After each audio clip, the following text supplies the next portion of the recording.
Hi, my name is Benjamin Laterio, and this is my final project for EGR 214 Numerical Methods for Engineers, taught in the fall 2023 semester at Cape Fear Community College.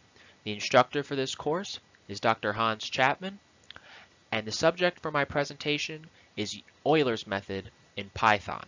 The related course is Calculus 2. Euler's method is a technique for evaluating differential equations without having to solve for the actual analytical solution.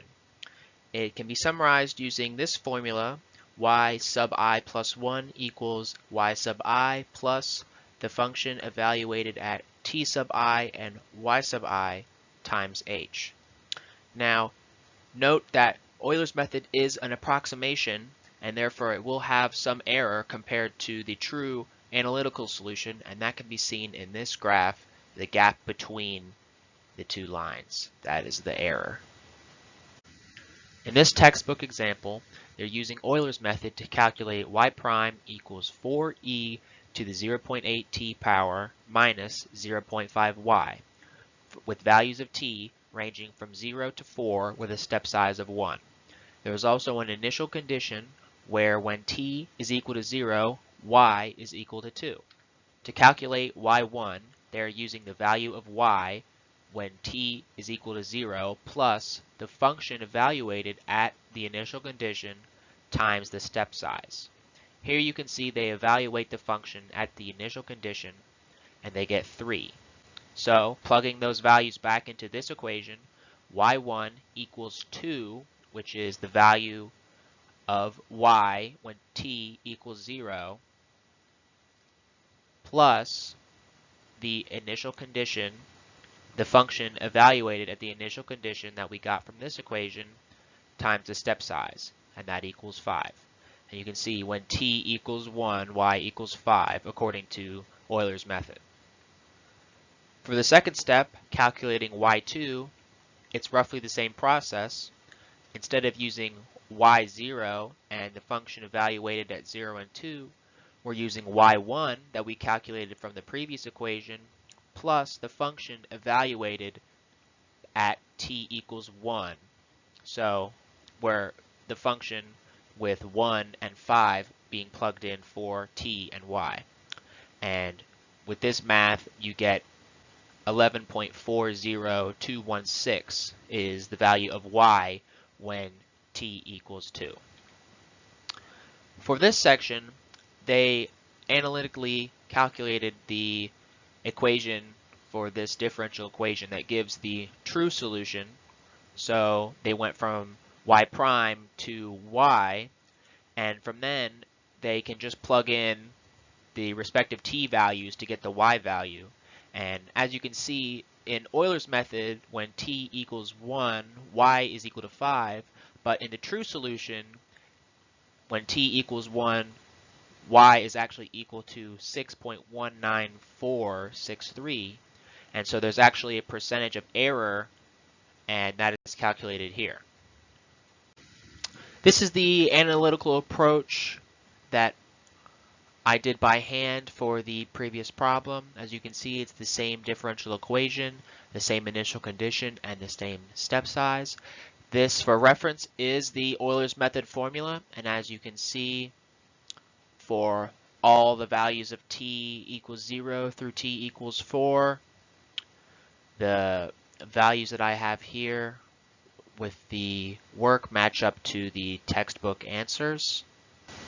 And it's really just a matter of plugging in your previous value into the next equation and increasing the values of t as you go along.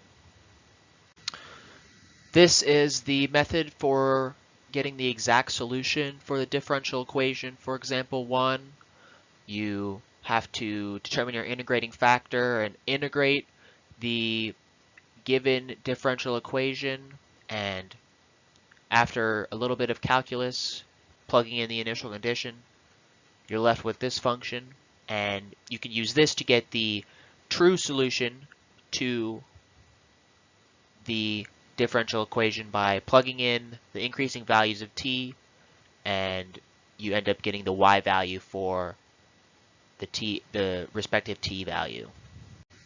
And as you can see here, I'm using that formula calculated in the previous slide, plugging in increasing values of t, and this is the y values for the true solution to the differential equation. And on this slide, I'm just calculating the error percentage between the Euler's solution and the true solution.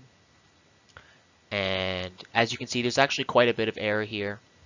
And so that could be something to consider when deciding whether or not to use Euler's method or the analytical approach. But in some situations, you are given a differential equation that it is not possible to solve analytically, so the only option is to use Euler's method.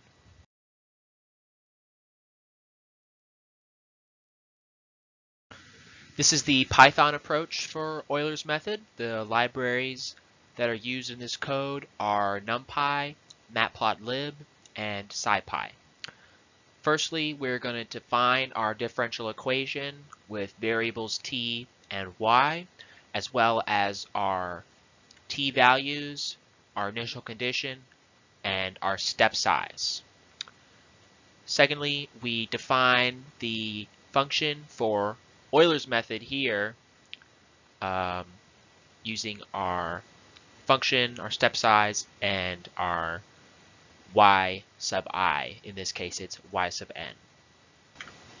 Then, to actually solve the initial value problem using Euler's method, we have another function called solve IVP, where it creates an array of our increasing t values from 0 to 4 with a step size of 1, and it also creates an array of y values where the first value in the array is our initial condition and the rest of the values are 0. But they will then be replaced with the values of y being calculated with this function for our increasing values of t from 0 to 4, and then it returns t and y.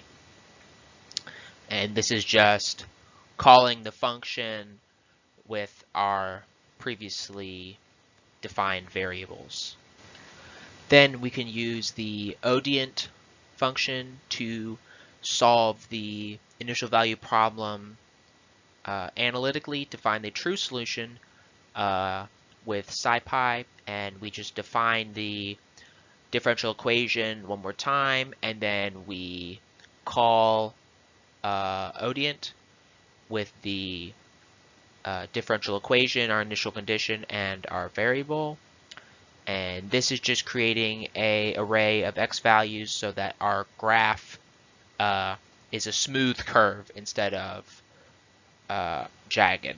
And this is just the code for plotting the two functions with their values on the graph that we'll see in the next slide.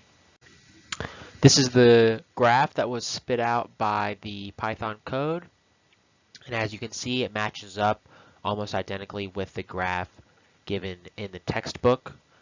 You can see that the values of t and y at each point are pretty much identical. And you can also clearly see the gap in between the two graphs, visualizing the error between Euler's method and the analytical method.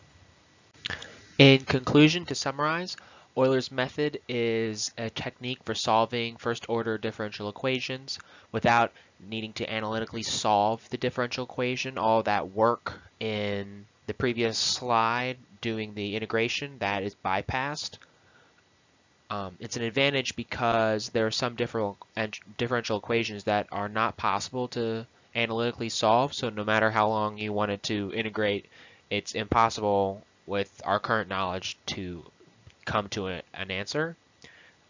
However, it is only an approximation, so there will be a non-negligible amount of error between the real solution, if it's possible to calculate, and the Euler solution. Using Python is a great advantage because it allows you to calculate the values much quicker, whereas the handwritten work will maybe take you about 15-20 minutes, whereas with Python, it will take you maybe 30 seconds, maybe a minute of just inputting the equation along with your initial value, and you're able to get an answer much faster. This concludes my presentation. Thank you for watching.